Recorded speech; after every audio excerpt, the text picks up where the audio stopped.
Bob Ross once said, "I can't think of anything more rewarding than being able to express yourself through painting." What I have found rewarding is being able to remember important times in my life through art that I'm able to create.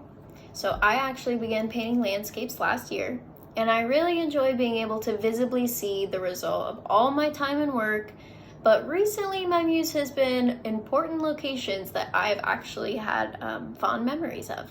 So I have decided to paint scenes that I've experienced and hold a special place in my heart as a way to see them all the time. So today I will share with you how I go about completing a painting and two of my favorites that I've worked on. So let's start with how I go about my process of completing a painting. So I start by deciding what scene is going on the canvas. I grab my preferred medium, which actually happens to be acrylic paints.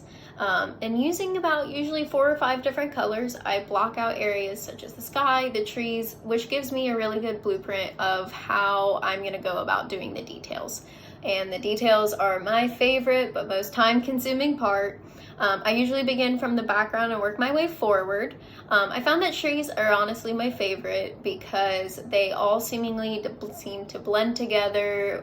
When they're blowing in the wind, they all just seem to just become one in the forest, and I love it. But I finish off with a coat of sealant to keep everything looking good. And using this process, I've done some paintings that I have truly loved.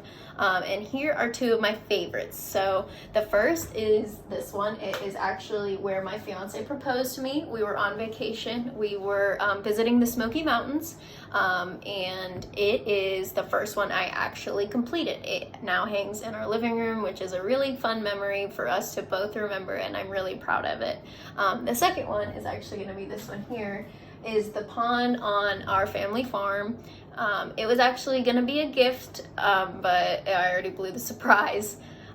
We spend a lot of time fishing and hammocking out here, so it's really nice to be able to give someone a gift that is completely original, completely unique, and that is so important to us that I'm able to give that to him. So in conclusion, now you guys know how I go about completing a painting and two of my favorites that I've worked on. It really is so fun to be able to hang up memories on the wall, and I've developed a process that works for me, so I just can't wait for the next memory that I decide to make.